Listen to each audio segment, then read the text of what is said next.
นั่งขัดสมาธิก็ได้นั่งพับเพียบก็ได้คันบ่จำเป็นเฮาก็เศร้าเว้าเนาะแต่มาว่าเฮาฟังธรรมบางหันก็ได้ความรู้ได้ความเข้าใจไปหลายแล้วล่ะ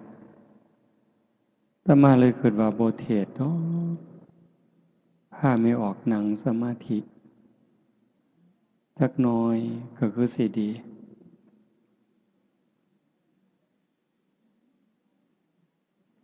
ฟังสำนั้นเฮาก็เข้าใจแล้วความรู้เฮาก็ได้หลายอยู่ที่จริงเฮาฟังประจำอยู่แถวนี้อย่างน้อยๆก็2สถานี3สถานีวิทยุที่ส่งมาได้ยินได้ฟังได้ทำความเข้าใจมาหลายยังอยู่อย่างเดียวคือการยกระดับดวงจิตดวงใจเจ้าของให้มันอยู่กับศีลกับธรรมอาตมาก็บ่เข้าใจทั้งหมดดอกว่าญาติโยมเป็นจังใด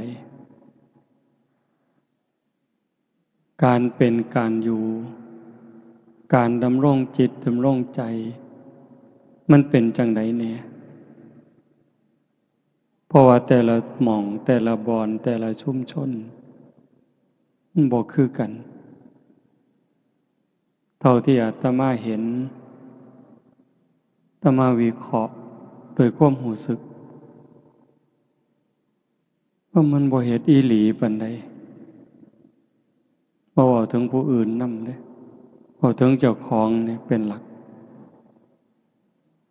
บ่ค่อยได้เฮ็ดคำว่าได้เฮ็ดนี่คือบ่ได้ฝึกใจอีหลีบ่ได้ฝึกปล่อยฝึกวางเฮ็ดไปตามเรื่องซื่อๆเอาแต่บุญเอิ้นว่าเอาบุญแต่ว่ามันบ่ละบาปพอปานใดบุญก็เฮ็ดบาปก็ทำสัตว์ทั้งหลายจึงเวียนว่ายตายเกิดบ่จบบ่สิ้นคือเฮาได้งานนี้อันนี้เป็นตนาอนุโมทนาสาธุตั้งใจกันอีหลีโยมไม่ออกก็ออกเพิ่นไปนิมนต์แต่โดนๆอันตามธรรมดาอาตมาก็ลืมมันลืมซุมื้อก็บ่หัวซ่าแล้วนะตอนนี้บ่ค่อยหัวซ่านำงานสิไปพอปฏิเสธกับปฏิเสธซึ่งหน้าเริ่มบ่คือเก่าแล้วล่ะปฏิเสธแบบบ่เกรงใจคืนบ่ได้ก็รับแล้วก็ทำท่าลืมขี้คร้านนะโยมคิดว่ามันซ้ำเก่าเทศแล้วก็ซ้ำเก่าเจ้าของก็เมื่อยซื่อๆไก่สิตายไปซุมื้อก็จักสิหาวไปเฮ็ดหยังคิดว่าจั่งซี้แหมอยากอยู่ผู้เดียววัดก็อยากอยู่ผู้เดียวไล่หนี้หมดญาติโยมก็ไล่หนี้หมดไล่ออกจากวัดหนีไปไสก็ไปดีก็ไปดีซะขี้ร้ายก็ไปตามอยากขี้ร้ายโลดมาทำท่าคืออะไรวะว่ามีเงินมีทองอันนั้นอันนี้ถ้ามาก็ไล่หนี้หมดมื้อเช้าก็บ่ได้ไล่อีหลีดอกเว้าให้ฟังอยากอยู่ผู้เดียวพากันหนีซะไปวะพระเณรก็ตัดออกหมดน้องนุ่งเขาเอิ้นว่าลูกศิษย์ลูกหาอาตมาบ่กล้าเอิ้นเพราะว่าเจ้าของบ่พอเป็นอาจารย์ไผเคยดูแลกันมา10 ปี10 กว่าปีเก่าวัด10 วัดก็บอกว่าขาดกันเด้อบัดนี้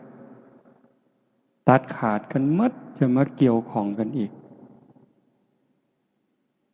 ความคิดสิอยู่แค่หัวในหัววัดโนนกุลมเท่านั้นจากนั้นก็สิบ่คิดฮอดผู้ใดบ่ไปเว้านำผู้ใดแล้วแต่ไผสิดีสิชั่วมันมีความรู้สึกว่าโลกนี่มันคือละคร จริงๆพระพุทธเจ้าก็บอกว่าโลกมันเป็นโรงละครเป็นแดนอุบัติการของบุญและบาปคนดีคนสัวโตเฮาก็แสดงละครตั้งแต่เด็กน้อยเด็กทารกวัยรุ่นหนุ่มสาวเป็นคนเฒ่าคนแก่เป็นวัยกลางคนจนคนเจ็บคนป่วยคนตายคนห้องไห้คนหัวเราะโตโกงพระเอกนางเอกกิเลสใส่หัวให้แสดงท่าทางขึ้นไปคันผู้มีธรรมก็แสดงบทบาทนั้นด้วยความเข้าใจด้วยความถูกต้องตามหน้าที่แต่ว่าถ้ามันบ่เข้าใจล่ะบ่เข้าใจในเงื่อนไขของธรรมแต่มันเข้าใจแสดงเข้าใจเล่นก็คิดว่าตัวผู้อื่นตบตาผู้อื่นแต่จริงๆกำลังเล่นตลกกับเจ้าของเว้าจังสิโยมสิเข้าใจท่านหรือบ่ก็บ่จักแต่มาเห็นว่าเวลานี่คนมันตัวกันหลายมันขี้ตัวแม่นหรือบ่แม่นนะแต่มาก็บ่ฮู้เด้แต่ว่าด้วยความเข้าใจเห็นจังซั่นโยมตัวกันมันก็พอฟังเพราะว่าโยมแต่ว่าพระตัวโยมมันเป็นตาสั่งตัวคันพระอีหลีบ่ตัวดอกแต่ว่าคนห่มผ้าเหลืองมันตัวคนเฮ็ดจังได๋ก็ได้ว่าแต่ให้ได้มาซึ่งแก้วแหวนเงินทอง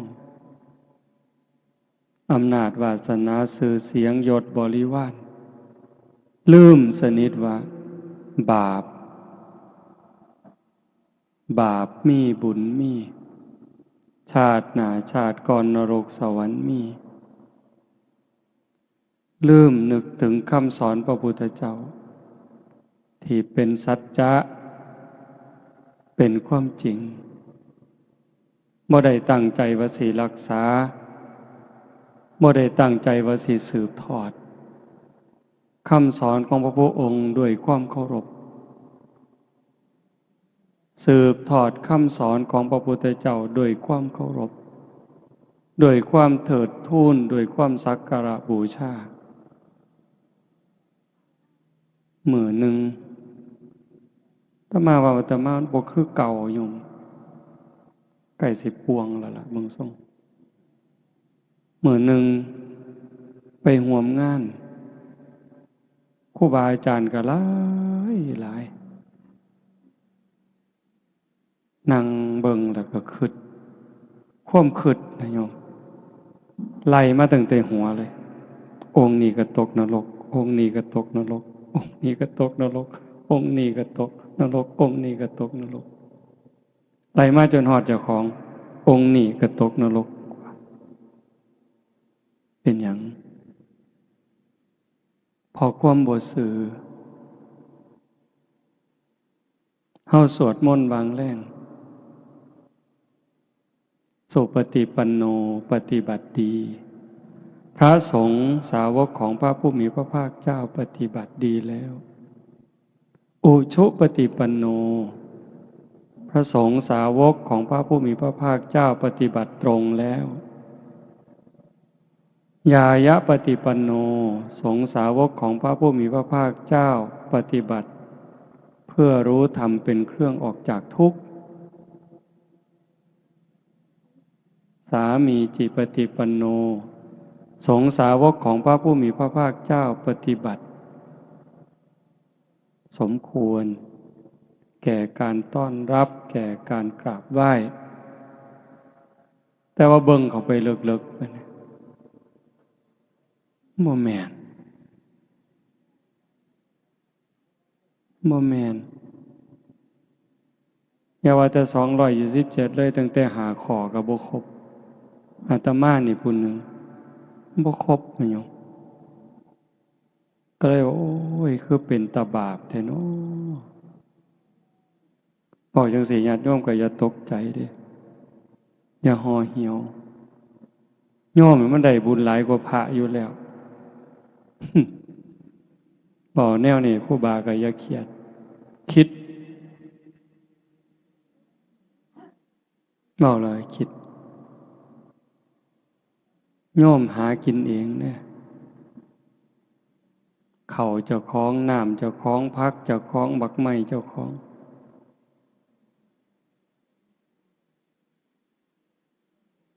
แต่ว่าพระเน้นมันมีของเจ้าของจักอย่างอาศัยพระพุทธเจ้าสิกขาสาชีวสมาปันนา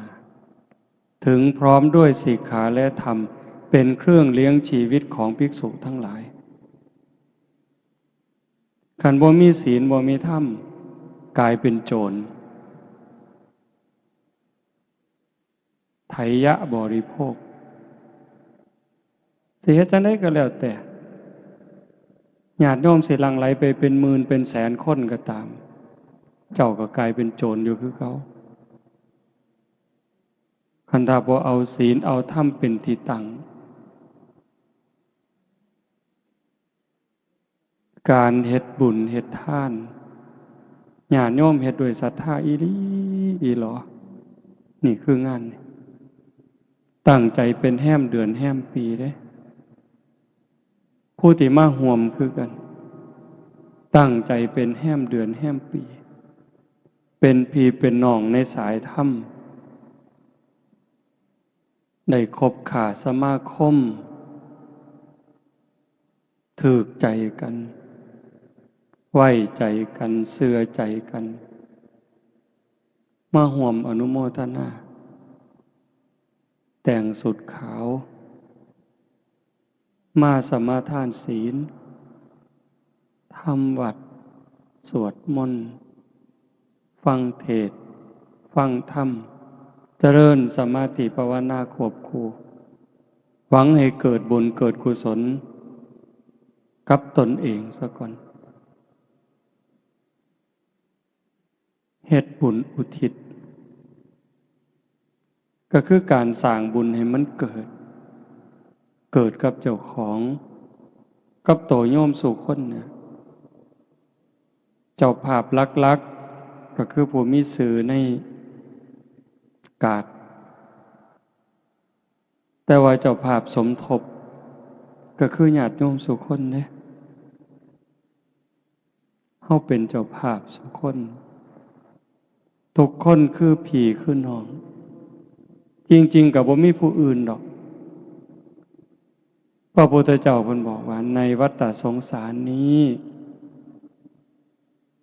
ไม่มีใครเลยที่ไม่เคยเป็นพ่อเป็นแม่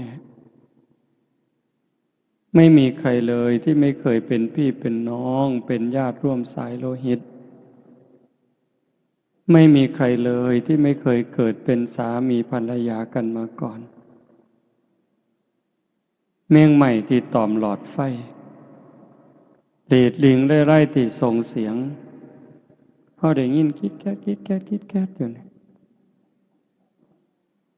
เขาก็เคยเป็นพ่อเป็นแม่เป็นพี่เป็นน้องเป็นผัวเป็นเมียเป็นญาติรวมสายโลหิตเฮามา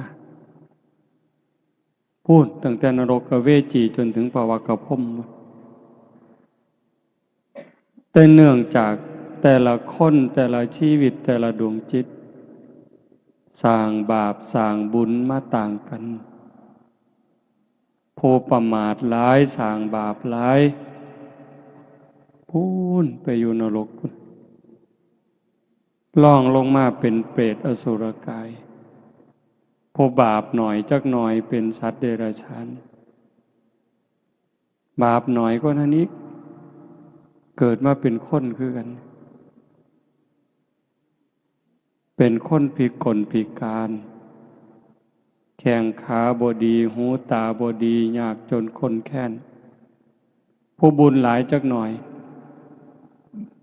เกิดมาเป็นคนคือกันรูปร่างดีหน้าตาดีผิวพรรณดีฐานะดีสติปัญญาดี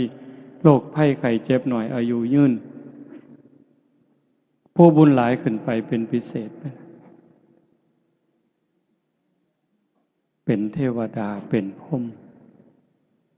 เฮาล่ะกะซ้ำเฮานี่ล่ะบุญหน่อยกะซ้ำนี่บุญหลายกะซ้ำนี่แต่ว่าก็โชคดีหลายบัดเกิดมาเป็นคนแล้วเกิดมาเป็นคนไทยได้พ่อพระพุทธศาสนาเกิดในบ้านที่มีวัดมีว่ามีครูบาอาจารย์จูงใส่ศีลใส่ธรรมญาติโยมเองก็เป็นผู้บ่ประมาทมีความเสื่อมีความศรัทธามีความเข้าใจในหลักธรรมคำสอนขององค์สมเด็จพระบรมศาสดาเวลาคิดฮอดพ่อคิดฮอดแม่ผู้มีพระคุณที่เลี้ยงมาพาใหญ่เมิดทุกสิ่งทุกอย่างมีความหักมีความห่วงใยว่างอนาคตให้เฮาคือเฮาฟังเทศน์ไปบางหันครูบาอาจารย์เพิ่นเว้าให้ฟังหมดล่ะถือว่าบุญหลายเด้เฮาฟังเทศน์ฟังธรรมเข้าใจได้เกิดศรัทธาแล้วก็มีปัญญาในการเฮ็ดการทำบ่เฮ็ดตามใจเจ้าของคิดบ่เฮ็ดตามความรู้สึกของสังคมบ้านเมืองเขาพาเฮ็ดฆ่าสัตว์ตัดชีวิตเลี้ยงเหล้าเลี้ยงยานี่มหรสพที่ยั่วย้อมม่อมเมาปลุกเราบาปอกุศลกระตุ้นกิเลสให้พุทธขึ้นในจิตในใจเฮาเองในจิตในใจลูกหลานมีปัญญาบ่เฮ็ดจังซั่นนิมนต์ครูบาอาจารย์มาพาทำวัดอาตมาขี่รถผ่านมาก็ดีใจนำเด้เห็นเฮาทำวัดอยู่ซ้ำนั้นมันก็พ่อดอกโยมคันสิบอกว่าซ้ำเอาบุญให้พ่อให้แม่เปรียบเขาเฮ็ดหมดเงินเป็นแสนเป็นล้านเลี้ยงเหล้าเลี้ยงยาขางัวขาหมูสู้กันกิน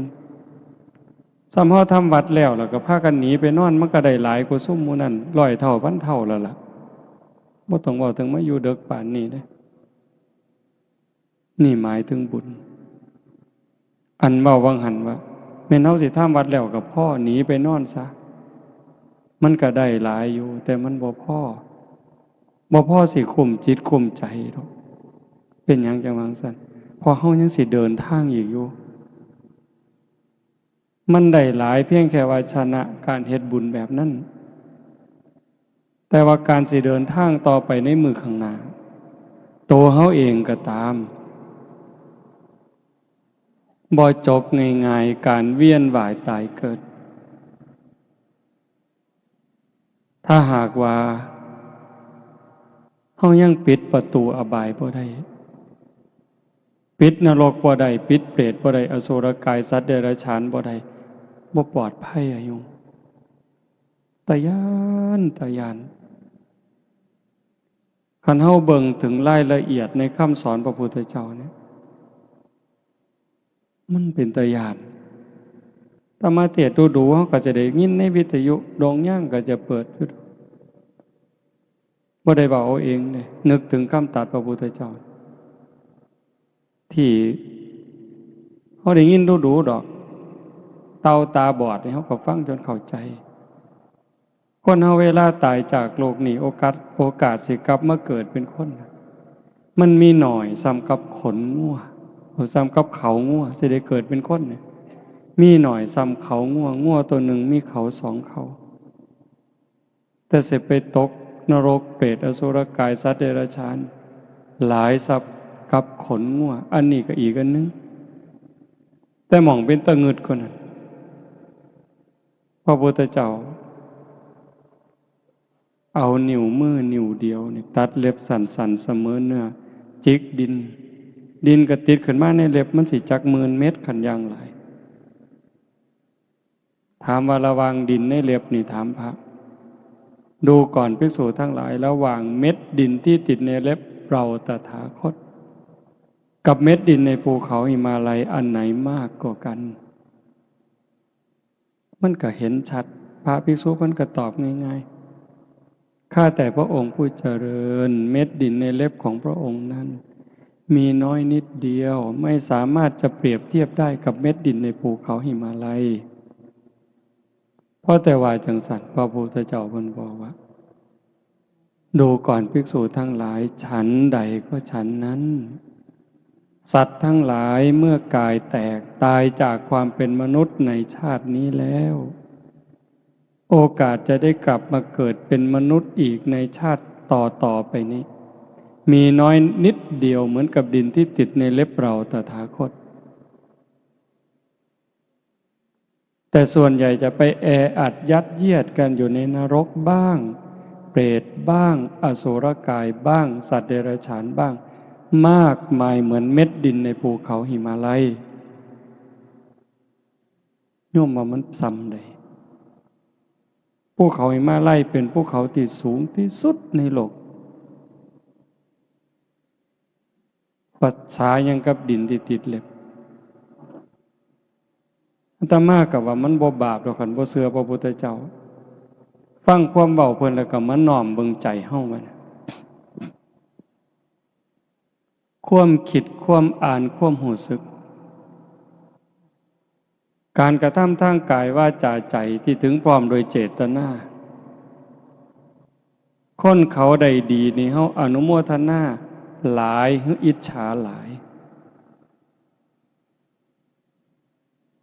สรรเสริญคนย่องคนโดยความจริงใจกับเว้าโดยความแข่งดีแข่งเด่นอันใดหลายกว่ากันเห็นบ่ใจเฮาได้คำเว้าคำจาเป็นไปเพื่อความหักความสมัครสมานสามัคคีสรรเสริญยกย่องโดยความจริงใจกับการติฉินนินทาวาลายป้ายสีเว้าปืนท่านขวัญยุย่งให้แตกเหล่าสามัคคีอันใดหลายกว่ากันการกระทำทางกายซอยเหลือเกื้อกูลกับการเบียดเบียนข่มเหงเข็นขา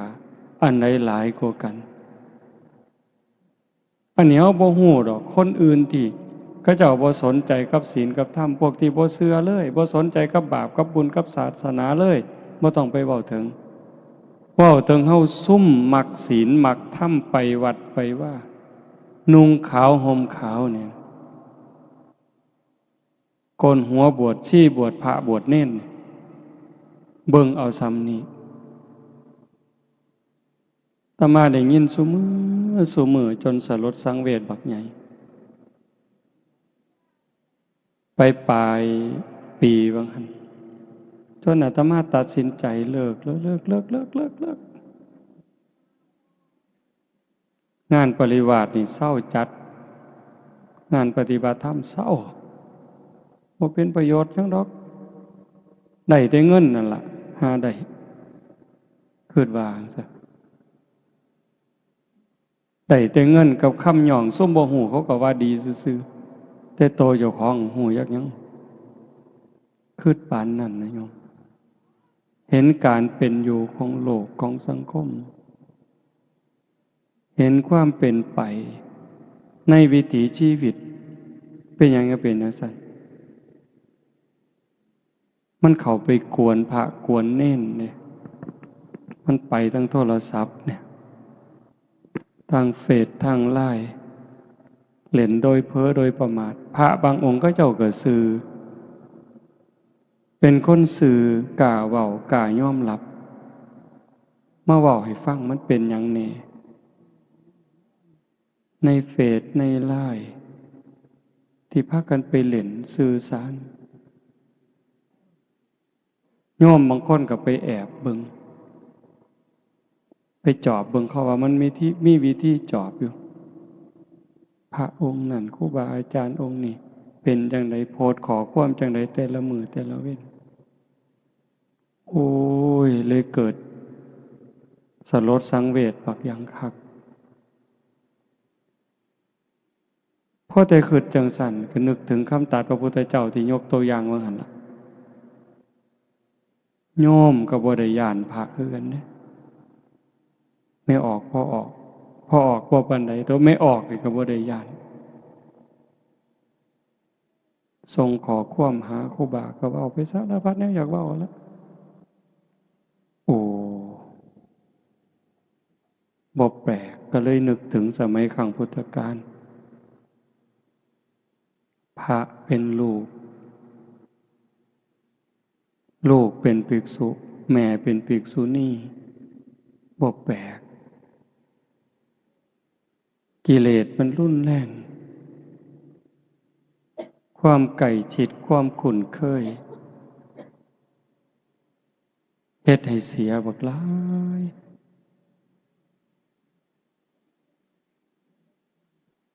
ก็เลยมาเบิ่งว่ามันสิไปไสบัดนี้จังว่าถามญาติถามโยมบ่อย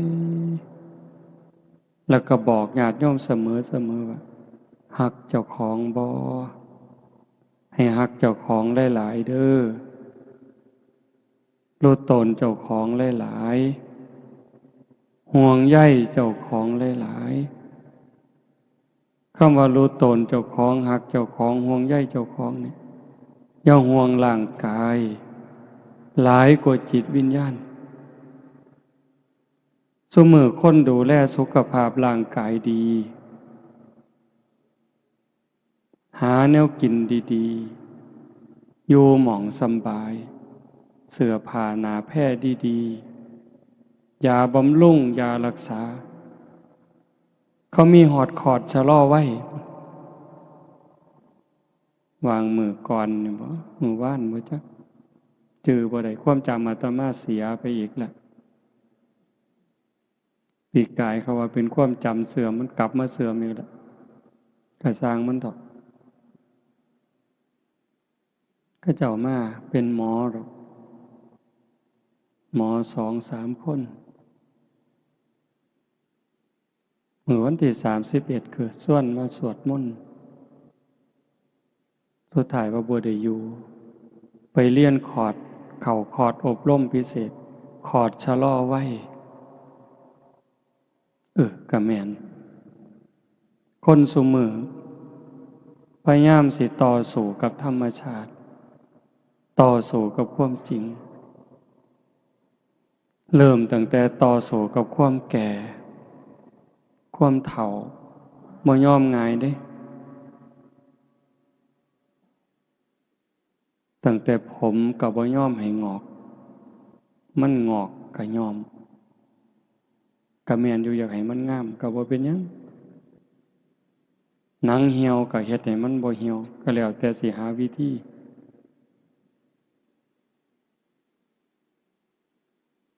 เขาว่าฉีดหน้าฉีดข้างฉีดดังหมดซุแนวอันนี้ก็ต่อสู้กับความเฒ่าเด้ต่อสู้กับความเจ็บกับความตายจักเลือดจักน้ำเกลือใส่ออกซิเจนผู้บางคนตามธรรมชาติก็ตายแต่เฮิงแต่ว่าเอาเครื่องซอยไว้คอมพิวเตอร์ซอยไว้แต่บัดสุดท้ายก็สู่บ่ได้คือเก่าพระพุทธเจ้าสอนให้พิจารณามีความเกิดเป็นทุกข์เกิดแล้วก็มีความแก่เป็นธรรมดาแต่ความแก่นั่นก็เป็นทุกข์มีความเจ็บไข้เป็นธรรมดาความเจ็บไข้นั่นก็เป็นทุกข์มีความพลัดพรากเป็นธรรมดาจากสิ่งหักสิ่งแพงแต่ แต่ความผัดผากนะก็เป็นธรรมดาทุกคนต้องผัดผากมีความตายเป็นธรรมดาทุกคนก็หนีบ่พ้นพระพุทธองค์จึงให้สอนให้เฮาเข้าไปหาความจริงเรียนรู้ความจริงแล้วก็เตรียมตัวรับอย่างมีสติอย่างมีปัญญาคือโยมผู้เป็นเจ้าภาพมื้อนี้แหละตั้งใจเฮ็ดกองบุญกองอทะเพื่ออุทิศถึงพ่อแม่ผู้บังเกิดเก่าผู้มีพระคุณไล่บ่หมดดอกบุญคุณเพิ่นนั้นตั้งแต่เรื่องเล็กๆน้อยๆแค่ความหักความห่วงใยเฮาก็ใส่บ่หมดดอกโยมบ่เว้าถึงว่าเพิ่นเลี้ยงจนใหญ่กาหน้าบ้านมอบทรัพย์สมบัติให้เด้เพียงแต่ความห่วงใยห่วงอนาคตลูกสิเป็นจังใดสิมีอยู่มีกินน้ำเขาบ่สิมีหน้าตาในสังคมบ่สิซอยเหลือเจ้าของได้บ่เกิดจากความห่วงใยเพิ่นจึงขนขวายทุกสิ่งทุกอย่างลูกก็จังมีมื้อนี้พ่อแม่เพิ่นคือกันพ่อแม่เฮาก็คือกันสิยากดีมีจนหาเช้ากินค่ำแม่ก็ตั้งขอทานเลี้ยงชีวิตพ่อแม่ก็มีความหักความห่วงใยต่ออนาคตของลูก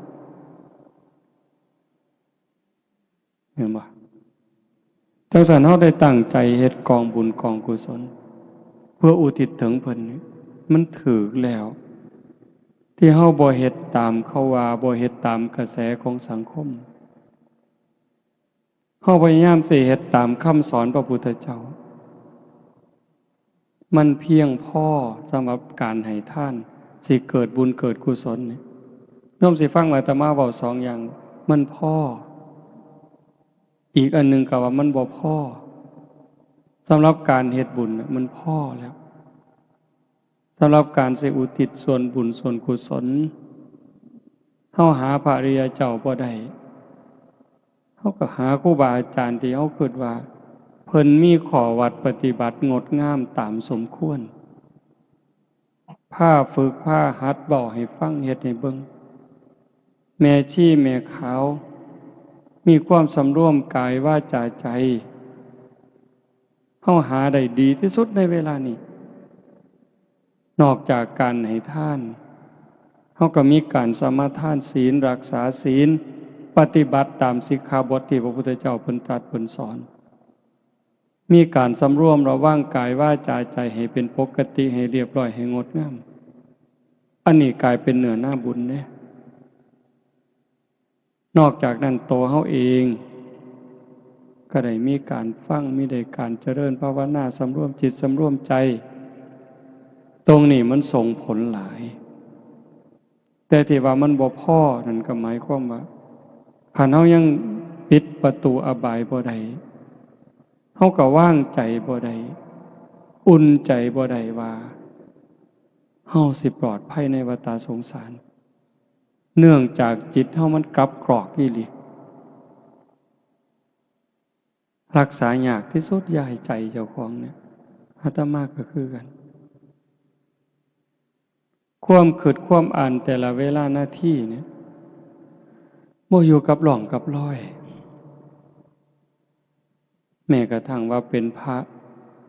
เขาสมมุติให้เป็นพระสมมุติให้เป็นครูบาอาจารย์แต่บางเทื่อความคิดความรู้สึกมันเป็นตาอยากอายอยากอายคิดบ่คือครูบาเห็นบ่คันสิว่าแต่ครูบาเพิ่นโยมก็ถามโยมมึงว่าโยมคิดคือโยมบ่แต่ว่าด้วยความเข้าใจลึกๆความรู้สึกของอาตมาว่าโยมส่วนใหญ่นี่ย่านบาปหลายกว่าครูบาอยู่เด้นั่งเถื่อเด้อโยมนั่งเถื่อสำรวมระวังย่านบาปย่านกรรมกว่าครูบาอยู่เด้ครูบามันลึงคันถ้าครูบาย่านบาปบ่กล้าซื้อเลขดอกโยมบ่กล้า คันครูบาย่านบาปบ่กล้าบอกเลขแท้ๆอันนี้โยมกับจะเสือเนี่ยได้คิดเบิ่งเนี่ยสิรวยไปหยังเขาก็บ่ได้ซื้อน้ำก็บ่ได้ซื้อไฟก็บ่ได้เสียกุฏิก็บ่ได้เซาแต่ว่ายังซื้อเลขนำเขาไปเล่นมวยตู้เล่นบั้งไฟไปไกลเลยถ้าย่านบาปบ่กล้าเห็นบ่อันนี้บ่ได้มีเจตนาว่าให้กันเด้เพียงแต่ว่าถึงว่าในใจเนี่ยมันยังเอาบ่ออกคันเห็นไม่ออกผู้สีไข้ๆครูบาก็ลักขึดแนวบ่คือเด้แต่ว่าไม่ออกบางคนบ่กล้าได้เว้าน้ำพระก้มหน้าได้เด้หลายหม่องหลายบอนที่เขาเจ้าฝึกดีๆเวลาบ่น้ำครูบานี่ลบตาก้มลงปั๊บย่างสวนทางกับครูบานั่งพับเพียบก้มหน้าลงปั๊บบ่กล้าเงยหน้าเบิ่งพระเห็นบ่นั่นคือแนวมันเป็นตาย้านก็ย้านไว้ระวังไว้คนโบราณเพิ่นสอนดีแต่ว่าซุมื้อมันเริ่มผสมประสานผู้ย้านก็ย้านผู้บ่ย้านก็บ่ย้านเลยเล่นเว้าหยอกเว้าหัวสนิทชิดเชื่อต่อปากต่อคำตาน้อยตาใหญ่ถ้ามาเคยว่าสิจกตามันได้ยังไงบอกเลยมาเล่นตาสมตาวันนี้จกตาเดี๋ยวนี้ปานนั้นนะโยมโลกมันก็จังเป็นอยู่จังซี่ความเดือดร้อน ความบ่เป็นสุขบ้านเมืองก็ขาดระเบียบวินัยวัดว่าก็เริ่มโรยล่าลงโรยล่าลงมันเป็นจังไดนั่นคือเอาใจออกทางศีลทางธรรม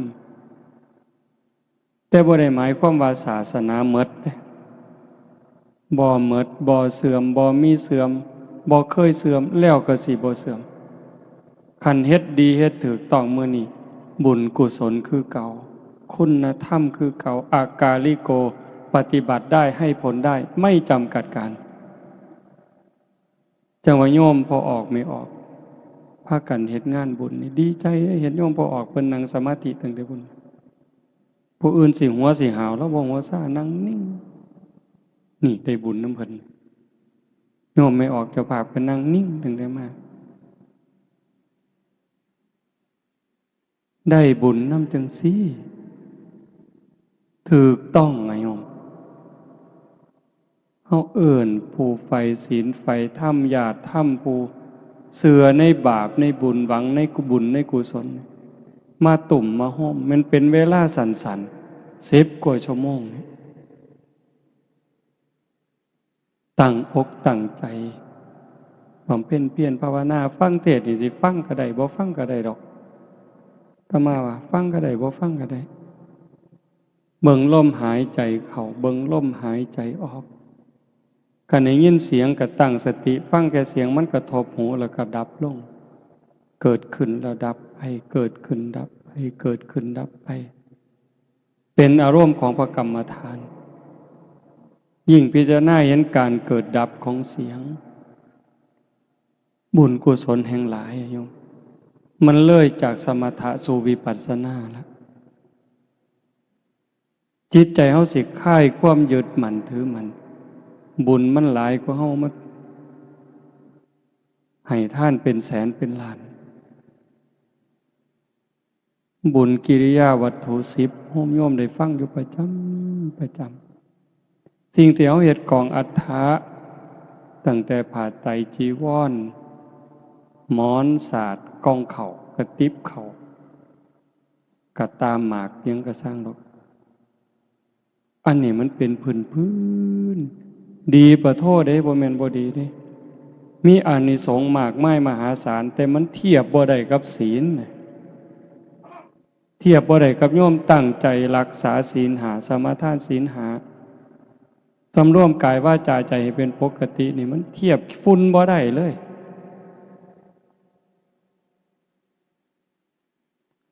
ท่านนี่มีองค์ประกอบบักหลายหนึ่งของให้ท่านนั้นบริสุทธิ์บ่ขันของให้ท่านบริสุทธิ์ผู้ให้บริสุทธิ์บ่ผู้ให้บริสุทธิ์แล้วผู้รับบริสุทธิ์บ่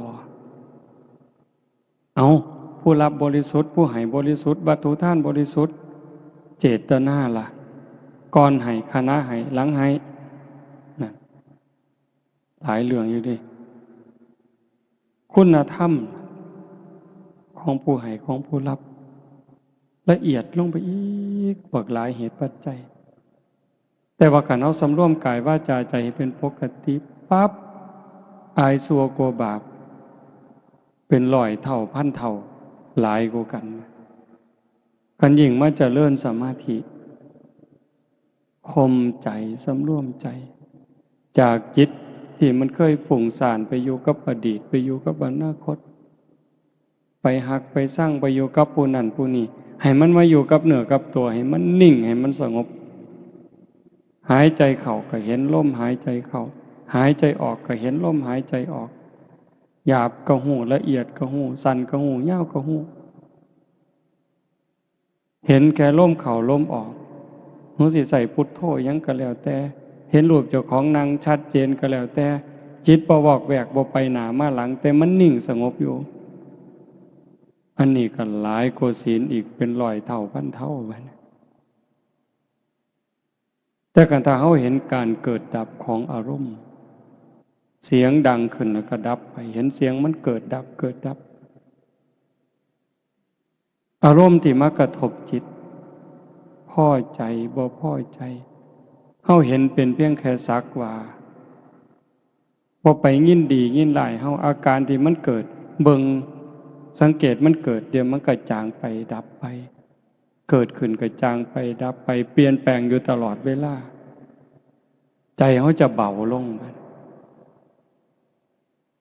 คลายความยึดมั่นถือมั่นนี่เดินตามห้อยพระพุทธเจ้าได้โตสงบบางหันยังน้ำห้อยฤาษีอยู่ได้แต่เห็นการเปลี่ยนแปลงเห็นสภาพที่มันทนบ่ได้ตั้งอยู่บ่ได้มีอนิจจังทุกขังอนัตตาบ่แม่นตัวตนของผู้ใดทุกสิ่งทุกอย่างอาศัยเหตุอาศัยปัจจัยเกิดขึ้นเมื่อเหตุเมื่อปัจจัยก็แตกสลายไปโตเฮาคือกันโตเขาคือกันสรรพสิ่งทั้งหลายในโลกเนี่ยบ่ว่าสิเป็นดินดอนตอนหญ้าภูเขาแม่น้ำคือกันหมดอาศัยกันแล้วเกิดขึ้นเพราะสิ่งนี้มีสิ่งนี้จึงมีเพราะสิ่งนี้ดับสิ่งนี้จึงดับการเฮาเข้าใจจังซั่นเห็นความเปลี่ยนแปลงอยู่ในร่างกายเฮาตลอด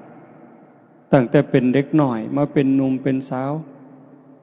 ผมก็เปลี่ยนแปลงร่างกายผิวหนังก็เปลี่ยนแปลงหูตาก็เปลี่ยนแปลงเห็นความที่ทนอยู่บ่ได้ในสังขารร่างกายพิจารณาถึงความแตกดับร่างกายก็คือการสังขารที่เป็นส่วนร่างกายสังขารที่เป็นส่วนจิตใจคือกันหมดสัพเพสังขาราอนิจจาสวดมนต์ทำวัดเห็นปะสังขารคือร่างกายจิตใจและรูปธรรมนามธรรมทั้งหมดทั้งสิ้นมันไม่เที่ยงเกิดขึ้นแล้วดับไปมีแล้วหายไปเฮาบ่ว่าแต่ปากเฮาพิจารณาเบิ่งมันก็ชัดเจนอยู่มื้อนี้มันก็เป็นคือกันสัพเพสังขาราทุกขาสังขารคือร่างกายจิตใจและรูปธรรมนามธรรมทั้งหมดทั้งสิ้นมันเป็นทุกข์ทนยากเพราะเกิดขึ้นแล้วแก่เจ็บตายไปบ่แต่ปากเฮาพิจารณาตามอีกสัพเพธัมมาอนัตตาธรรมทั้งหลายทั้งปวงทั้งที่เป็นสังขารและมิใช่สังขารไม่ใช่ตัวไม่ใช่ตนไม่ควรถือว่าเรา ว่าของเราว่าตัวว่าตนของเราพิจารณาจังสิมันสิถอนนะโยมคันว่าแต่ปากว่าจนตายก็บ่เกิดประโยชน์แต่คันพิจารณาให้มันซึ้งมันก็สว่างเด้แต่มันก็อาศัยกันน่ะตัวความสงบอย่างน้ำห้อยฤาษีที่ว่าว่างั้นมันก็จะเป็นแห้งทรงให้เฮาเห็นห้อยพระพุทธเจ้าได้คิดอยู่จังหนึ่งอยู่ว่าอยากส่วนพี่ส่วนน้องส่วนญาติส่วนโยมว่าปีพ.ศ. 2559เนี่ยเป็นปีฝึกตาย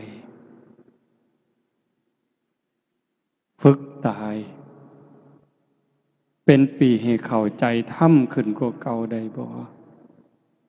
หน้าตาบ่ต้องไปหัวซ่ามันดอกไผสิหักไผสิสั่งไผสิศรัทธาบ่ศรัทธาอย่าเอามาใส่ใจเบิ่งใจเจ้าของนี่ว่ามันแบกอยู่บ่มันทุกข์บ่แบกเอาหักคนมาไว้นำมันบ่แบกเอาสร้างคนมาไว้บ่แบกเอาคำหย่องคำย่อมางี้ดีใจภูมิใจอยู่บ่แบกเอาความน้อยใจที่เขาเว้าพื้นเขานินทามาเป็นทุกข์จนนอนบ่หลับอยู่บ่ล้างความรู้สึกจังสี่ออกไปตายก่อนตายเป็นปริญญาตายก่อนตายใครได้รับเป็นอันนับว่าจบสิ้นการศึกษา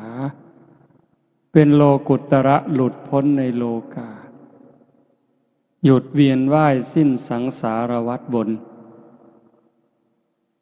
พระพุทธเจ้าสอนเฮาจังซี่สิ่งที่เฮาเป็นเฮาอยู่นี่คือการกำลังก้าวย่างกำลังเดินทางตามห้อยของพระพุทธเจ้าที่จะมาเว้าแนวนี้เพื่ออยากให้ญาติโยมได้เห็นได้มีกำลังใจ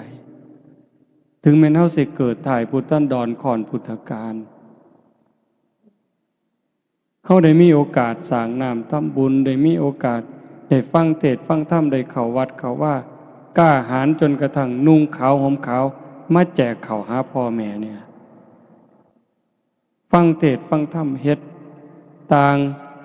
บ้านต่างเมืองเพิ่นในยุคปัจจุบันนี่กล้าหาญมาปานนี้บ่ถอยหลังเด้บ่ถอยหลังบ่เสียดายบาปบ่เสียดายดอกการสิได้เล่นได้ม่วนบ่เสียดายความม่วนความงันคำว่าจังสี่หมายความว่าจังไดแม่นอยู่ดอกเฮาบ่จ้างหมอร้องหมอลำบ่จ้างหนังมาเบิ่งก็จริงแต่ว่าความสนุกสนานเว้ากันเพื่อได้หัวนี่อันนี้ก็ไปบ่ทันรอดเด้หาเรื่องสนุกสนานมาเว้าพอได้หัวได้หาวกันดีบ่เฮาก็ว่ามันบันเทิงแต่เฮาเบิ่งพระพุทธเจ้าไป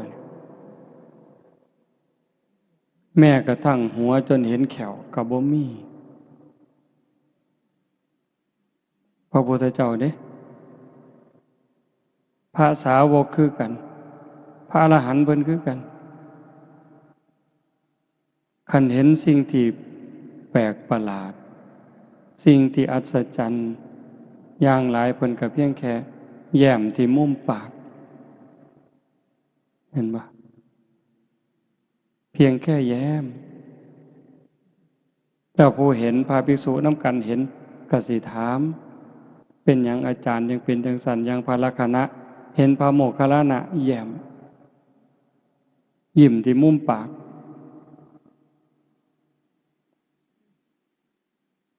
ถามจังซั่นพระโมคคัลลานะเพิ่นว่าบ่ตอบดอกสิตอบต่อเบื้องพระพักตร์ของพระพุทธเจ้าพอแต่กลับจากบิณฑบาตพระลักขณะถามพระโมคคัลลานะเพิ่นว่าเพิ่นเห็นเปรตลักษณะจังซั่นจังซั่นพระพุทธเจ้าก็เลยบอกสาธุอันนั้นเป็นเรื่องจริงเฮาก็เห็นคือกันเป็นเวลานานมาแล้วแต่เฮาก็บ่เคยเว้า มื้อนี้โมคคัลลานะเป็นพยานให้เฮาเฮาเป็นพยานให้โมคคัลลานะเรื่องนี้เป็นเรื่องจริงพระภิกษุทั้งหลายก็กราบทูลในพระพุทธเจ้าเล่าให้ฟังก็จังเล่าว่านั้นได้โยมมื้อนี้ว่าเพิ่นบ่ยิ้มบ่เว้าบ่หัวจนเห็นแขวเพิ่นเครียดอยู่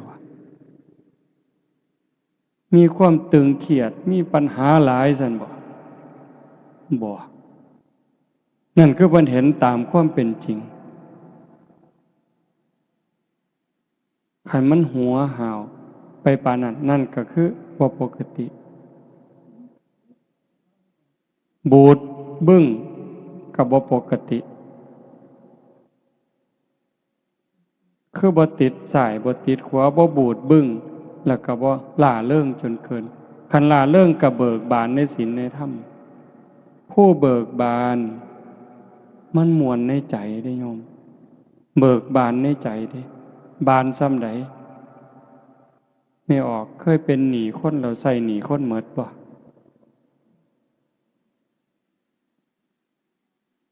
นั่นล่ะเวลาเราเป็นหนี้เขามันก็ทุกข์ก็อุกกะอังอยู่เด้พอแต่ใส่หนี้หมดปั๊บมันสวงนั่นคือเบิกบานเนี่ยทรงลูกทรงเต่าให้เรียนหนังสือหนังหาจนเขาเจ้าได้ทำการทำงานมั่นคงนั่นเฮาก็สวงเบิกบานเด้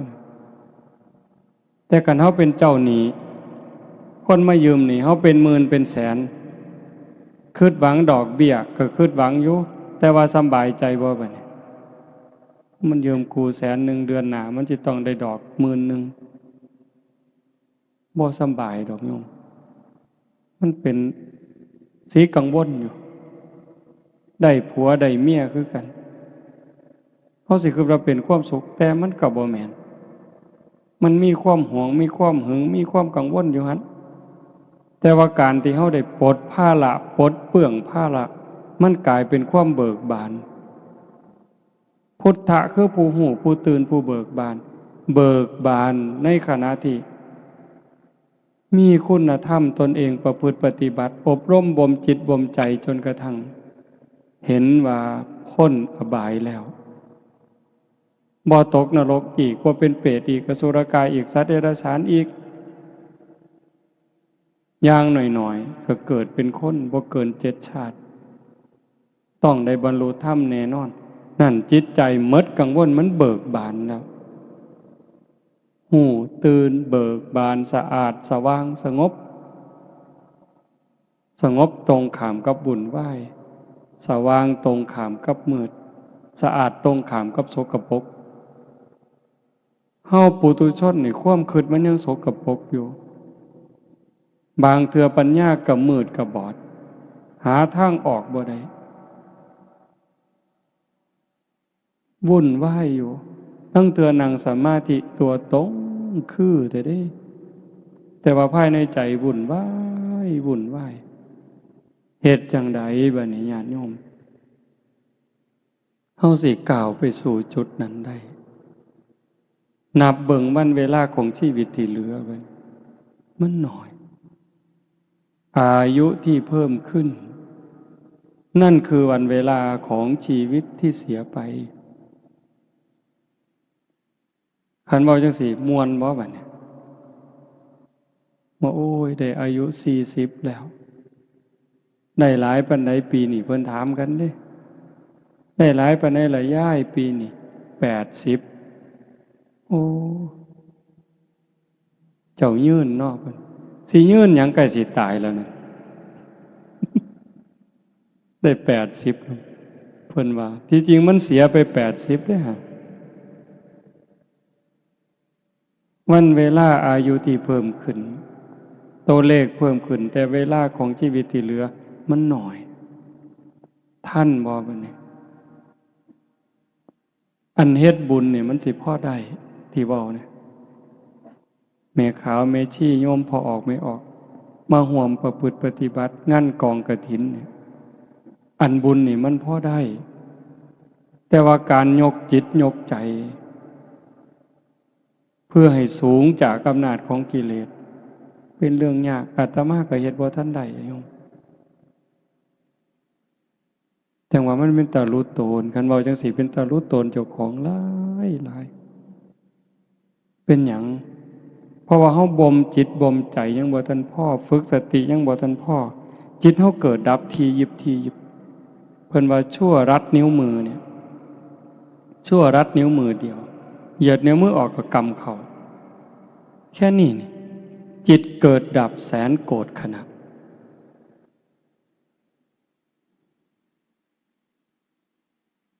ร้อย10,000เป็นพัน10,000เป็นหมื่น10,000เป็นแสน10,000,000เป็นล้าน10,000,000เป็นโกรธแค่เขาเหยียดมือออกแล้วก็กำนิ้วมือเขาปุ๊บจิตเขาเกิดดีใจเสียใจหักสร้างอิจฉาริษยาแสนโกรธครั้งแสนโกรธขณะเร็วส่ำใดวิทยาศาสตร์เพิ่นบอกว่าแสงเร็วกว่าเสียงแต่ว่าโดยความเป็นจริงมันจิตใจเขานี่เร็วกว่าแสงโบกหูจักหมื่นเท่าแสนเท่าผู้ใดเคยไปเมืองนอกตามไปกรุงเทพนี่คิดฮอดกรุงเทพปั๊บฮอดละผู้ใดเคยไปประเทศลาวคิดเบิ่งเด้อล่ะฮอดผู้ใดไปประเทศอินเดียคิดฮอดปุ๊บฮอดละผู้ใดเคยไปอเมริกาอังกฤษลองคิดเบิ่งติฮอดละเห็นบ่ไวส่ำใดหายใจเข้าตัวสิสุดจิตเฮาเกิดไปเท่าใดเกิดหากเกิดสร้างกันสงบมันบ่ได้คมมันบ่ได้ปึ๊บบัดเจ็บไข้ได้ป่วยเป็นจังไดโยมกะวนกะวายส่ำใดคันบัดเฮาสิตายล่ะรักษาจิตบ่ได้มันปวดเกินมันเจ็บเกินมันทรมานเกินเฮาบ่ฮู้เฮาสิตายย้อนโรคหยังคันโรคเจ็บโรคปวดโรคทรมานข่มเวทนาบ่ได้จิตดิ้นรนแห้งตายในขณะที่ทุกข์มันไปอบายแน่ๆคันว่าสันเลือกไหลตายดีบ่นอนหลับตายเลยบ่ต้องลุกก็บ่ฮู้อีกล่ะว่าไหลตายนี่ผู้ไหลตายเขาในลักษณะใดห้องโหโพสังกาบ่นิมิตก่อนตายเป็นจังได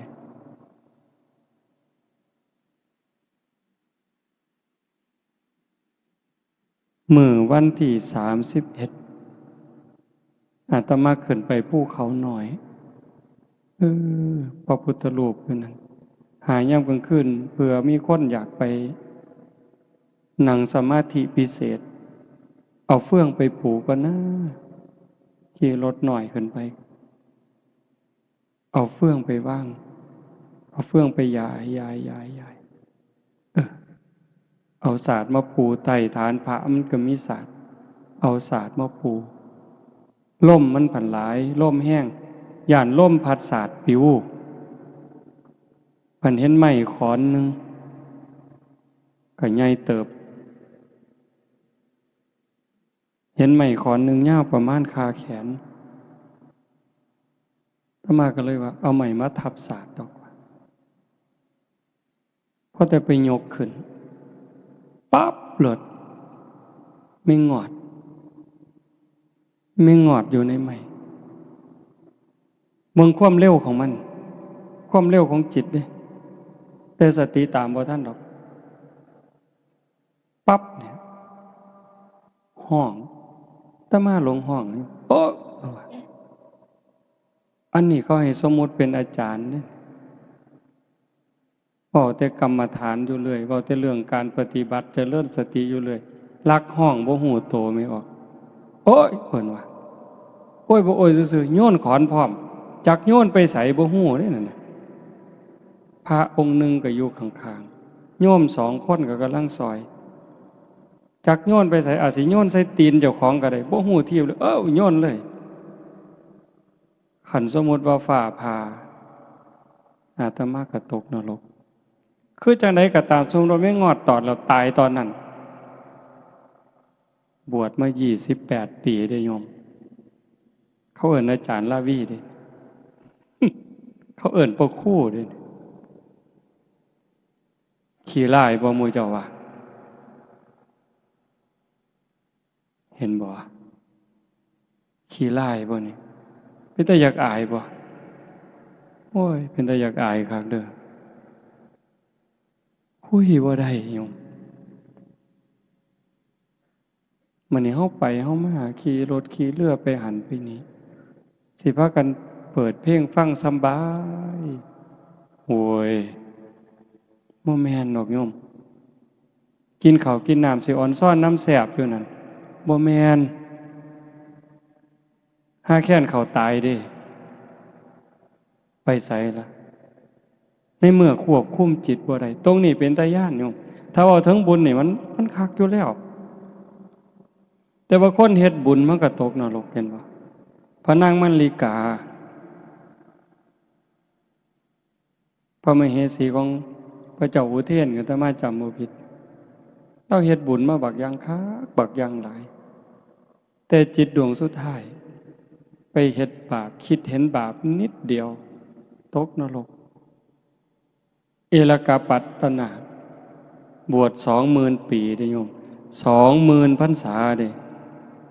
บ่ได้บวชขี้เล่นๆเด้บวชประพฤติปฏิบัติหวังเป็นพระอรหันต์หวังหลุดพ้นพุ่นเด้บัดใจสิขาดบวช20,000 ปีเนาะเอาบักอย่างคักหวังบรรลุธรรมเป็นพระอรหันต์แต่ว่าจิตดวงสุดท้ายบัดใจสิขาดภาพที่ตนเองเฮ็ดตะไคร่น้ำขาดมันปรากฏมันกับสำคัญอยู่ในอันบุญมันบ่คือเห็นเด้คือเห็นตะไคร่น้ำพันข้อมันเกิดนิมิตมามื้อนี้ยังเป็นนาคอยู่เด้ผู้ใดสิซอยไผบัดนี้โยมสะเดาะเคราะห์นี่ซอยได้บ่เสริมดวงนี่ได้บ่รดน้ำมนต์นี่ได้บ่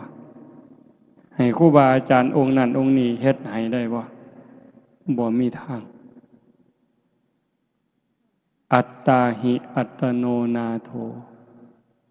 ตนแลเป็นที่พึ่งแห่งตนวิริเยนะทุกขมัจเจติ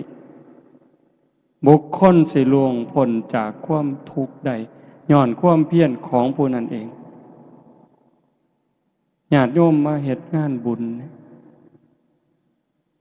เฮาบ่ให้ความบันเทิงแบบโลก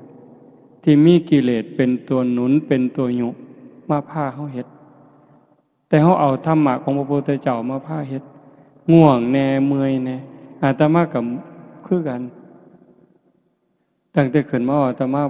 หายใจบ่อิ่มมันอยากตายอยู่เลยมันค่อยรับตาเว้าไม่ออกอยู่ทั้งหน้าสิซ่อมๆรับตาเว้าหายใจเอาลมเห็นบ่แต่ปานนั้นจิตใจก็บ่ทันนิ่งนะใกล้ๆตายนี่มันยังซอกแซกซอกแซกซอกแซกเว้าไปนำคิดนั่นคิดนี่ไปนำเด้มันเร็วอ่ะโยมมันเกิดดับเร็วกว่าแสงชั่วรัดนิ้วมือเกิดดับแสนโกรธขนาดจึงเป็นเรื่องยากบ่แปลกที่พระพุทธเจ้าว่าเมื่อสิ้นลมหายใจตายจากความเป็นมนุษย์ในชาตินี้แล้วโอกาสจะไปตกนรกบ้างเปรตบ้างอสุรกายบ้างสัตว์เดรัจฉานบ้างมากมายเหมือนเม็ดดินในภูเขาหิมาลัยแต่โอกาสจะได้กลับมาเกิดเป็นคนอีกมีน้อยนิดเดียวเหมือนดินที่ติดในเล็บเราตัดเล็บสันๆเสมอเหนือมันสิหลายปานใดไม่ออกก็ลองไปจิกดินมื้ออื่นนี่แต่ก็ออกมานับหากล่องละเอียดซองเบิ่งว่ามันจักเม็ดต้องไปเทียบกับภูเขาคนในโลกนี่ก็คือกันขนาดเฮาปูเขาวัดเขาว่าบวชพระบวชชีนุ่งขาวห่มขาวเป็นคนใจบุญมักบุญขนาดนี้ก็สังเกตเบิ่งใจเฮามันซอกแซกซำใดเราซุ่มบ่สนใจกับวัดกับว่ากับศีลกับธรรมมันสิซ้ำใดมันดอกจังซั่นคันฮักเจ้าของห่วงใยเจ้าของหวังดีตัวเจ้าของนี่ต้องพยายามง่ายที่สุดคือว่ามันจะเป็นทางลัดอันนี้คือเอาเด้เป็นทางลัด ใส่เวลาหน่อยที่สุดฝึกตายเป็นคนตายฝึกเป็นคนตายเขาด่าให้เขาให้ให้เขาจมให้เขาเอาเปรียบก็บอกว่ากูตายแต่หึงแล้วมึงอยากได้ยังก็เอาไปรวดได้บ่ย่ายจังสิด่าก็ด่าไปรวดมึงด่าคนตายดอกกูบ่มีความรู้สึกดอกเป็นจังไดได้ง่ายบ่แนวนี้คิดง่ายอยู่แต่เฮ็ดยากสิย่องสิย่อสิให้รางวีรางวัลให้หยังมากก็ให้มาโลดแต่มึงให้คนตายดอกบ่ยินดีนำคันผู้ใดเฮ็ดได้เร็วเท่าใดแห่งแต่ดีจังว่าคันคือพวกอยู่วัดมื้อเช้าอาตมาก็เว้าอยู่เด้มื้อเช้ามันยังเป็นวันที่3อยู่เนาะเป็นวันอาทิตย์วันเริ่มต้นตั้งแต่มื้อนี้พวกโยมอยู่วัดพวกแม่ชีมื้อยังพวกนี้บ่ปากจังอยู่นำอาตมาได้คือบ่ปากเลยอยู่จนเป็นพรรษาจนออกพรรษาอาตมาก็บ่เคยถามชื่อบ่เคยฮู้บ่เว้านำเขาเจ้าก็บ่เว้าอีหลีก้มหน้าก้มตาเฮ็ดเวียกอย่างเดียวปัดกวาดเช็ดถูนั่งเวลาย่างสวนมาอีกก็นั่งก้มหน้าซอกงอกเด้อแต่ลุต้นลุตนลังเตื้อเพราะว่าคันบ่เอาจังสั่นมันบ่ได้มันทุกคนก็อยู่ในวังวนของกิเลสตัณหาทั้งหมดคันบ่ฝึกบ่ฝนบ่เขี่ยวเจ้าของเต็มที่ยากกินแซ่บอาตมาก็หายมันบ่ปกติอาตมาเกินบ้าอยู่เด้แซ่บหลายก็จมอันสิมาหม้อน้ำแซ่บน้ำนัวอยู่นี่ห้วยหนีวะโลด มันเป็นจังได๋รู้เพราะว่าเป็นห่วงเจ้าของนำห่วงทุกคนมันเป็นตาย้านโยมที่เว้าเป็นจังได๋อันตายเนี่ยมันก็เป็นตาย้านอยู่แต่อาตมาว่าหลังตายเป็นตาย้านกว่าเป็นหยังจังว่าจังซั่น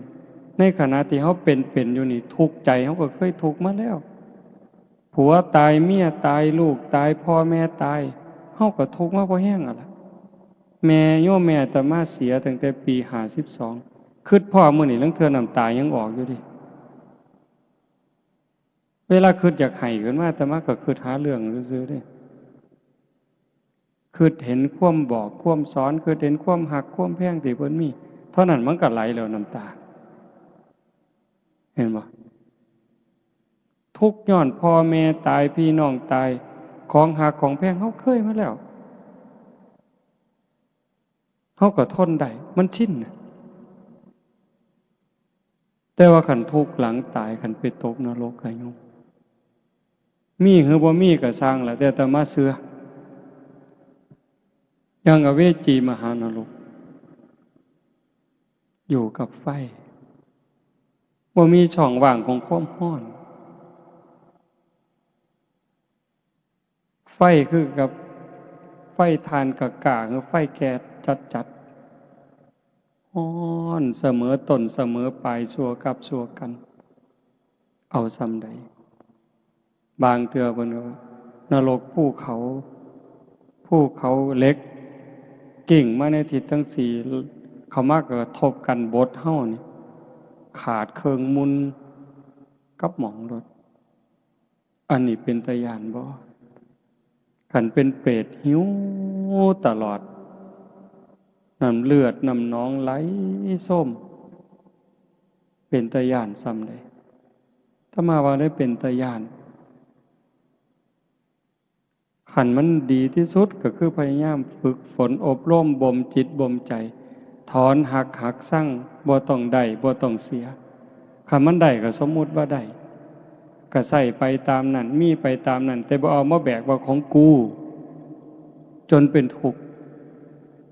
เสียก็บ่แม่นว่าเสียดายว่าของกูจนต้องเป็นทุกข์ต้องนำเอาคืนต้องตามยื้อต้องแย่งต้องฟ้องลงฟ้องศาลให้ได้กลับคืนมาก็บ่ให้มันเป็นถึงขนาดนั้นขันปล่อยได้ว่างได้จิตใจว่าเป็นทุกข์นั่นคือใจลอยเด้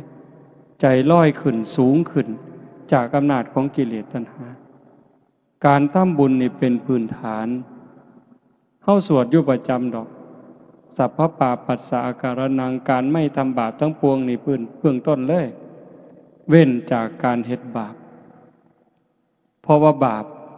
มันเฮ็ดให้เกิดทุกข์ก่อทุกข์ก่อโทษก่อความเดือดร้อนให้ตนเองและผู้อื่นบาปเนี่ยบาปคือความทุกข์ความเดือดร้อนทั้งตนเองและผู้อื่นกุศลสูปสัมปทาการทำกุศลให้ถึงพร้อมเฮ็ดบุญเฮ็ดกุศลให้มันหลายขึ้นมากขึ้นบุญเฮ็ดให้เกิดความสุขความสบายใจทั้งตนเองและผู้อื่นนี่ก็คือภาพจังซี่ผู้ใดมาเห็นกันคนดีมีสัมมาทิฏฐิอดบ่ได้ดอกสิอ่อนซ่อนน้ำภูมิใจน้ำดีใจน้ำอดบ่ได้ฮอดเทวดาพุ่นแต่ว่ามันบ่ทันปลอดภัยทีละอย่างว่าเอลกาปัตตนาก็ตามพระนางมลิกาก็ตามเห็นบ่เพราะว่าจิตมันยังแวบๆรักษาบ่ได้บัดยามใกล้สิใจขาดแทนที่มันสิเอาบุญเฮ็ดบุญบักหลายทอฟ้าเนี่ยมันไปคิดเห็นบาปทอเข็มไปแล้วดิใส่บาปก่อนดิคำสอนของพระศาสนาจังเป็นสิ่งอัศจรรย์เป็นสิ่งประเสริฐสูงสุดสัจิตตปริโยทปันนังการชำระจิตของตนให้ขาวรอบชำระใจขัดสีใจให้ของจิตของใจเฮานี่ให้มันสะอาดบริสุทธิ์สะอาดจากหักสะอาดจากสั่งสะอาดจากโกรธสะอาดจากเกลียดสะอาดจากกลัวสะอาดจากโลภโกรธหลงเฮ็ดได้ง่ายบ่ง่ายคันมันง่ายกับบรรลุธรรมกันหมดแล้วก็จังต้องเพียรการให้ทานเนี่ยเป็นอุบายเพื่อเอาชนะความขี้ทีคันเฮาสิว่าเอาบุญก็หมายความว่าการให้ทานนี่เฮ็ดให้เฮามีอยู่มีกินเกิดชาติหน้าชาติใหม่สิเป็นคนร่ำคนรวยคนสวยคนงามนี่ว่าเอาบุญบ่ให้เกิดแต่คันว่าตามห้อยพระพุทธเจ้าไปการให้ทานเป็นอุบายเอาชนะความขี้ทีขี้เหนียวบ่หยุดรักษาศีลคันว่าแบบเอาบุญเพื่อให้เกิดมางามรักษาศีลเฮาสิเกิดมางามโรคภัยไข้เจ็บน้อยรูปร่างหน้าตาดีผิวพรรณดีโรคภัยไข้เจ็บหน่อยอายุยืนนั่นน่ะบอกจังซี่เลยแต่คันว่าตามห้อยพระพุทธเจ้าอีหลีบัดศีลเป็นอุบายออกจากการเบียดเบียนบ่เบียดเบียนตนเองบ่เบียดเบียนผู้อื่นคันบ่เบียดเบียนมันก็บ่มีบาปมันก็บ่มีโทษบ่มีเวรบ่มีภัยมันก็สะอาดไปเรื่อยศีลเป็นเครื่องชำระบุญเป็นเครื่องชำระศีลก็เป็นเครื่องชำระศีลก็เป็นอาภรณ์เห็นบ่ล่ะการเจริญภาวนาคันว่าแบบเอาบุญเจริญภาวนาเฮ็ดให้เฮาฉลาดก็แม่นอีหลีเบิดเกิดชาติหน้าพบใหม่ฉันใดก็สิเป็นคนมีสติมีปัญญาเฉลียวฉลาดอันนี้เว้าแบบเอาบุญแต่คันเว้าตามพระพุทธเจ้าการเจริญภาวนาเป็นอุบายเอาชนะความหลง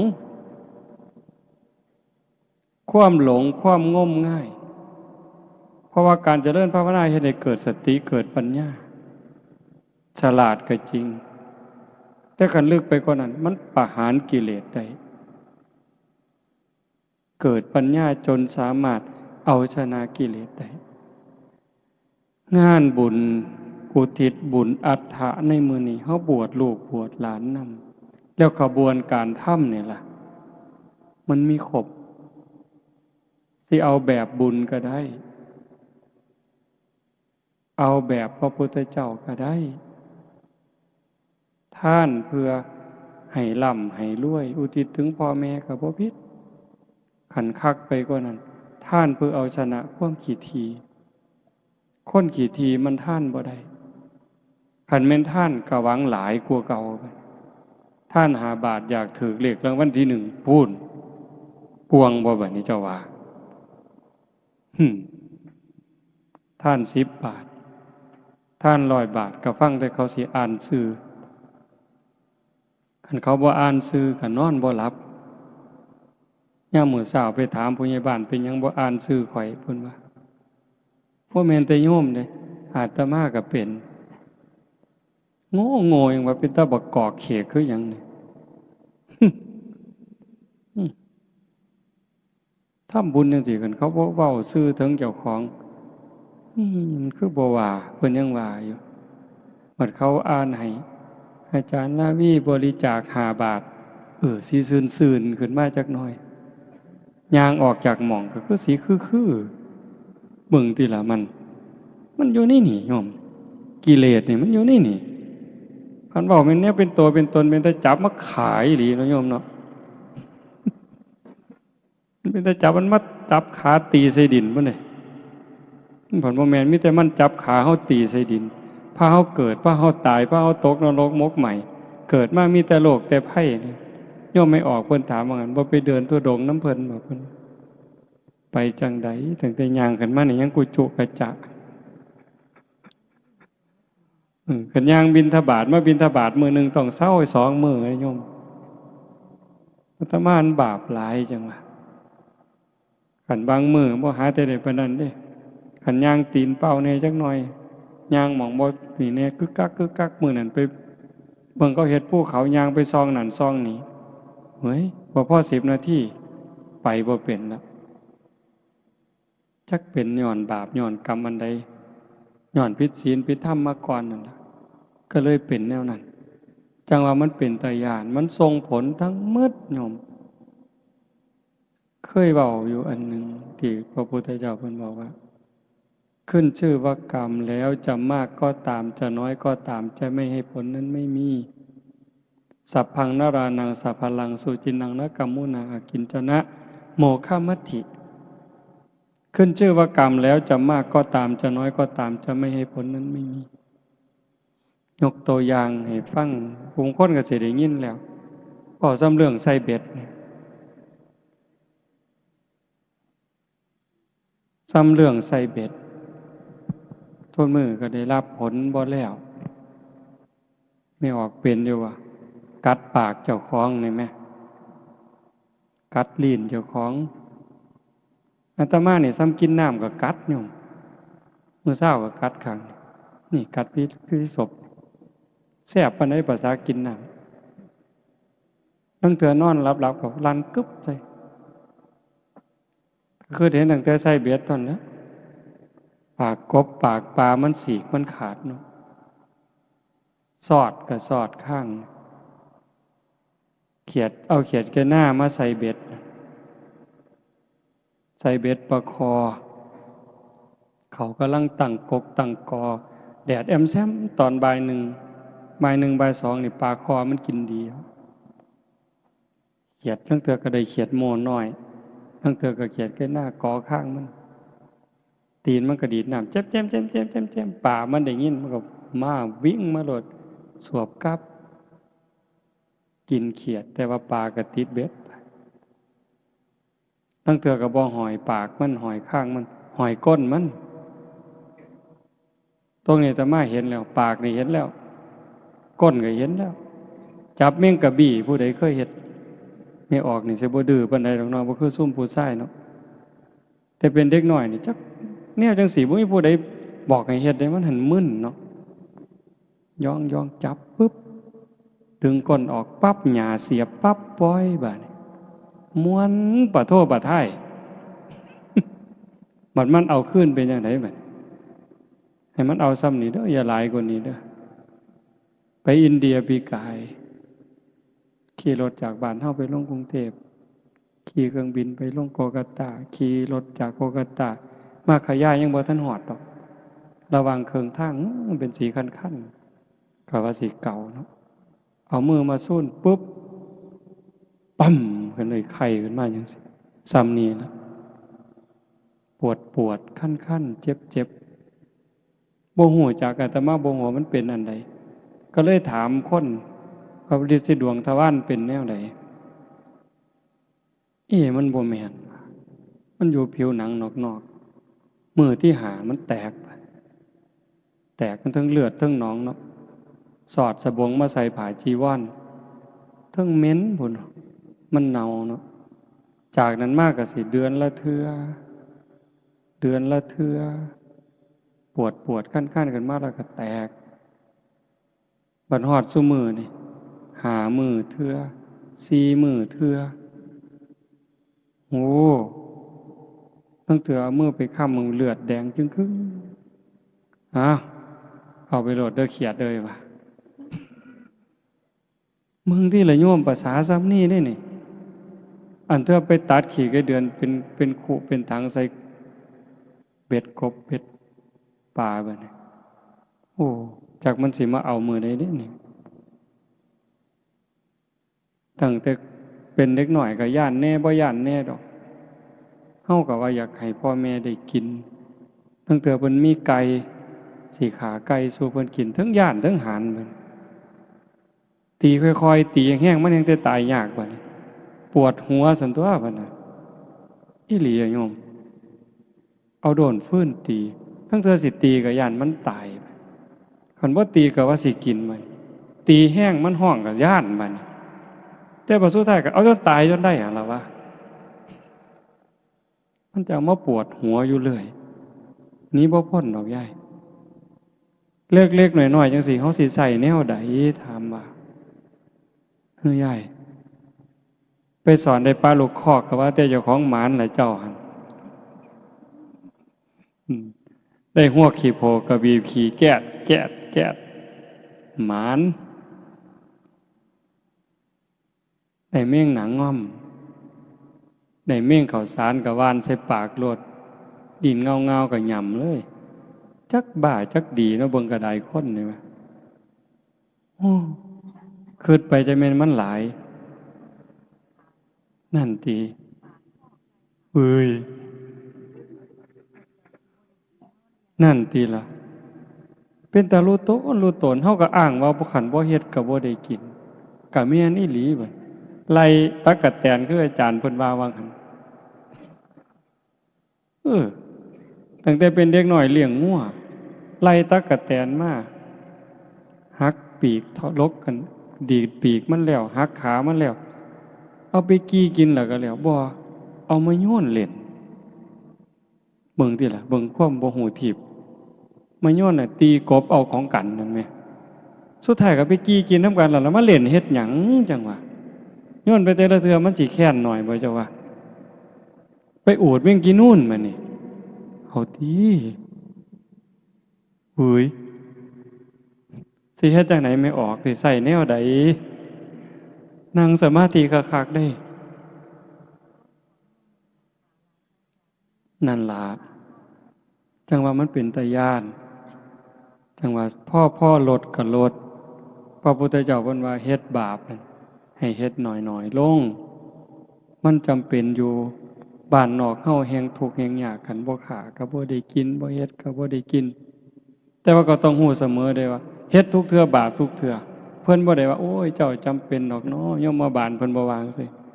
เจ้าจำเป็นเนาะจังขากันบ่ขาก็บ่ได้กินข้าซั่นเจ้าบ่ต้องบาปดอกบ่ว่าเอาคือเขา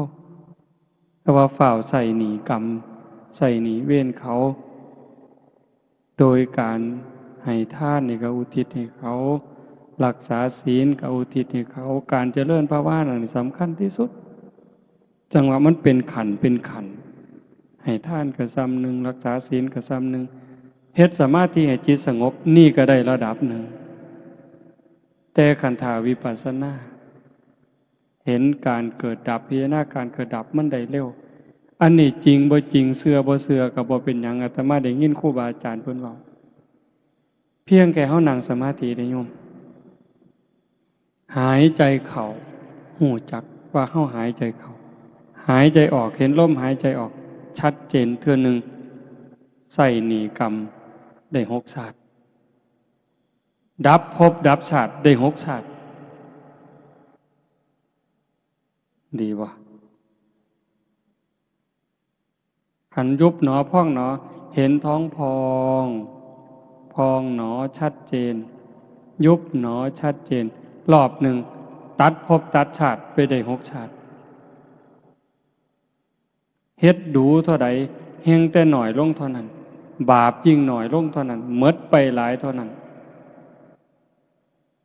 เพิ่นฟังถูกเพิ่นเฮ็ดถูกคือองคุลิมานฆ่าคน999อันนี้จักหน่อยจักหลายอันเพิ่นว่าเท่าที่นับได้นี่เท่าที่แขนพวงมาลัยไว้ได้นี่ก่อนนั้นนับบ่ถ้วนฟังถูกเฮ็ดถูกตามคำสอนพระพุทธเจ้าคันตามธรรมดาสิได้อีหยังมีแต่นรกอย่างเดียวเท่านั้นตัวแต่นั่นฟังถูกวางจิตถูกเฮ็ดตามถูกได้เป็นพระอรหันต์มื้อนี้ญาติโยมเฮาคือกันคันเฮ็ดถูกเฮ็ดแม่นฟังให้เข้าใจสังเกตเวลาเฮาประพฤติปฏิบัติเฮ็ดให้มันเป็นอย่าเฮ็ดให้มันคืออาตมาบอกโยมอยู่วัดแนวนี้นี่อย่าเฮ็ดให้มันคือนี่คือเพิ่นเฮ็ดให้มันคือเพิ่นแต่เจ้าของบ่เข้าใจมันบ่เป็นประโยชน์เฮ็ดหยังทำหยังให้มันเกิดจากความเข้าใจบ่คือผู้ใดก็สร้างมันเถาะแต่มันเกิดจากความเข้าใจเป็นเหตุเป็นผลน่ะมันสิเป็นประโยชน์สำหรับการซอยเหลือจิตวิญญาณเจ้าของนี่เรื่องจังซี่ให้ญาติโยมได้ทบทวนแต่มาเว้ามาทั้งหมดเนี่ยบ่ได้เว้าเรื่องบุญแจกข้าวเพราะว่าอาจารย์เพิ่นเว้าไปแล้วก็สิองค์ต่อๆไปก็สิมาเว้าผู้ละเล็กผู้ละน้อยเพื่อทำความเข้าใจยิ่งขึ้นแต่มาเลยบ่เว้าในมุมนี้ให้เห็นว่าชีวิตเฮานี่เป็นผู้ที่น่ารู้ตนที่สุดน่าห่วงใยที่สุดทั้งที่เฮาโชคดีเราได้เกิดเป็นมนุษย์พบพระพุทธศาสนาแต่คันเฮาถือเอาประโยชน์บ่ได้ประโยชน์ในที่นี้หมายความว่าอย่างน้อยๆคือปิดประตูอบายบ่ไปตกนรกอีกแล้วบ่เป็นเปรตอีกแล้วบ่เป็นอสุรกายอีกแล้วบ่เป็นสัตว์เดรัจฉานอีกแล้วเฮ็ดจังได๋สิไปฮอดวันนั้น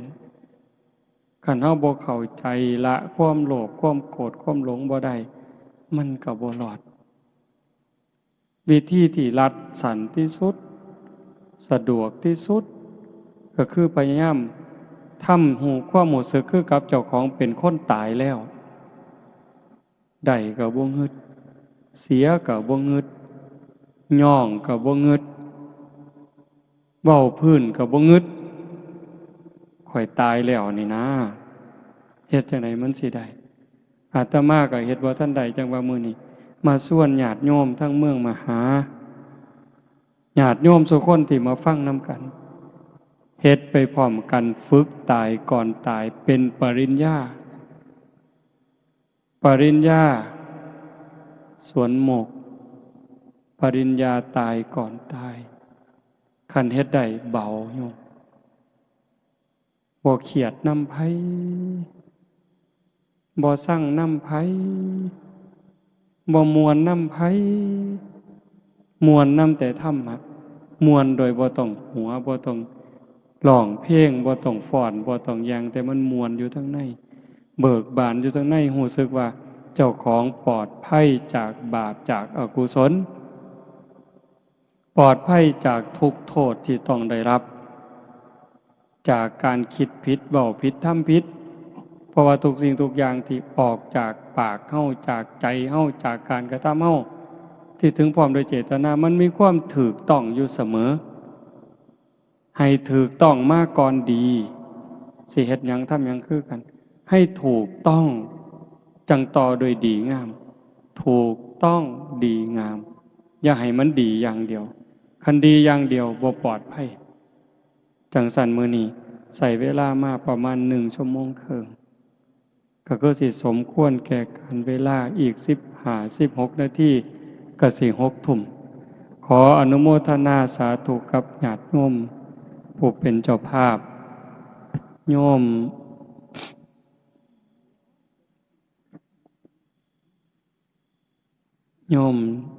สงวนใจโยมละอองศรีใช่ปัญญาโยมสหัสชัยโยมสาวนีพันโยม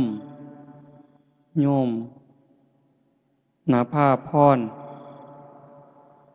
จันใสโยมจำเริญโยมคำพันธ์พิเคราะห์กิจโยมต้องพูนเบญจวรรณสีเชียงสาโยมชาติชายอุไลจันใสโยมจาติรัตน์ดวงรัตน์จันใสโยมสมบูรณ์สุปานีสีเชียงสาโยมสุรชัยลาดาชัยปัญญาพร้อมทั้งลูกหลานญาติพี่น้องญาติโยมสุคนพิเศษนาคอยู่ไสบุนี่ออกเมื่อแล้วอธิปัตย์โยมที่ระวัดจันใสบวชจักมือบุนี่จักพรรษาก็เป็นตาลุโตนเป็นตาหนาเห็นใจมื้อนี้อยู่วัดกับผู้หนึงแต่กี้ว่าบ่เอาได้อาตมาว่าบ่เอาได้แต่ก่อนคันบ่บวชตลอดชีวิตนี้อย่ามาไก่บ่เอาดอกบัดเบิ่งไปเบิ่งมาบ่ได้บวชนะมาก็ไปบวชคือเก่าบวชบ่บวชเนาะเบิ่งแล้วเป็นตาลุโตนบัดไปบวชอยู่บางหม่องทำวัดก็บ่ได้ทำบ่ต้องถึงว่าวัดเช้าดอกวัดแลงก็บ่ทำจักอยู่จังไดนั่งสมาธิมันสิได้นั่งบ่เดินจงกรมสิได้เดินบ่บวชแล้วก็หมู่ก็ไปเล่นน้ำนั่งถ่ายมอเตอร์ไซค์หมู่ก็ไปดีดกีตาร์จักหน่อยครูบาก็ขอดีดนำแหน่ หมู่มาเล่นน้ำก็เว้าเพื่อนผู้สาวให้ฟังโอ้ยเป็นตาลุตนก็เลยให้บวชมื้อนี้ก็มีมาเรื่อยๆผู้ละ7มื้อผู้ละ9มื้อ15มื้อก็จักสิเฮ็ดจังไดโยมเอ้ยแก่บ่ตกแล้วล่ะคันบ่เฮ็ดก็บ่ได้ก็เป็นตาลุตนจักหน่อยก็สิว่าบวชมาบ่แห้งแล้วศาสนาพุทธก็บ่มีหยังดอกพากูกินตัวข้าวแล้งเพิ่นสิว่าอีกห่วยก็เลยให้บวชจังซั่นบวชหน่อยก็ให้เพิ่นตั้งใจพ่อแม่ดีญาติพี่น้องดีมีครูบาอาจารย์ดีก็ย้ำเตือนกันเอาแนะนำกันเอาเด้ออนุโมทนาสาธุถ่ายที่สุดก็ขอรัตนาอ้างอิงอำนาจแห่งคุณพระศรีรัตนตรัยคุณของพระพุทธเจ้าพระธรรมพระสงฆ์และอำนาจแห่งบุญกุศลคุณงามความดีที่มีทั้งหมดทั้งมวลในสากลจักรวาลจงหลอมร่วมเป็นตบะเป็นเดชะเป็นพลวะปัจจัยเอื้ออำนวยหนุนส่งดวงจิตวิญญาณของโยมพ่อใหญ่คูณแม่ใหญ่พิมพาจันใสตลอดทั้งปู่ย่าตายายบิดามารดาสามีภรรยาญาติพี่น้องลูกเต่าเหล่าหลานตั้งแต่ชาติก่อนพบก่อนพ่อแม่ในอดีตปู่ย่าตายายในชาติก่อนพบก่อนในอดีตถ้าได้รับหูรับทราบก็จงอนุโมทนาสาธุรับเอาหากบ่สามารถจะรับหูรับทราบได้ก็ขอฝากข่าวบุญข่าวกุศลที่ญาติโยมผู้เป็นเจ้าภาพพร้อมทั้งพี่น้องสุคนที่มาร่วมบุญในมื้อนี้ได้เฮ็ดได้สร้างได้ทำตั้งแต่การให้ทานไหว้พระรับศีลฟังเทศน์ฟังธรรมเจริญสมาธิภาวนาเหล่านี้ฝากไปกับเราเทพเทวดาพระนางธรณีภูมิญาณวิถีอันเป็นทิพย์จงนำข่าวบุญข่าวกุศลส่วนนี้ไปแจ้งแก่ดวงจิตวิญญาณโยมพ่อใหญ่คูณแม่ใหญ่พิมพาจันใสพร้อมทั้งญาติพี่น้องในอดีตชาติให้ได้รับหูรับทราบแล้วจงอนุโมทนาสาธุรับเอาหากว่ามีความทุกข์ก็ขอบุญกุศลส่วนนี้จงถ่ายถอนให้ได้พ้นไปจากความทุกข์หากว่ามีความสุขดีอยู่แล้วก็ขอบุญกุศลส่วนนี้จงส่งเสริมให้เพิ่นได้มีความสุขยิ่งขึ้นไปสุดท้ายก็ขอบุญกุศลเหล่านั้นจงสะท้อนย้อนกลับมาปกปักรักษาคุ้มครองเจ้าภาพพร้อมทั้งญาติโยมทุกคนจงเป็นผู้เจริญงอกงามในจตุรพิธพรชัยคืออายุวันนะสุขภละปฏิภาณธรรมสารสมบัติเป็นผู้มีสัมมาทิฏฐิได้มีโอกาสประพฤติธรรมปฏิบัติธรรมไม่ได้เข้าถึงธรรมที่บ่ทันได้เข้าถึงได้หูแจ้งธรรมที่บ่ทันได้หูแจ้งจนสามารถนำตนให้พ้นทุกข์ได้มีความสุขกายสุขใจปรารถนาสิ่งหนึ่งประการใดหากเป็นไปโดยชอบประกอบโดยธรรมก็ขอให้ความหวังความปรารถนานั้นจงสำเร็จทุกๆประการโดยทั่วกันทุกท่านทุกคนเทอญ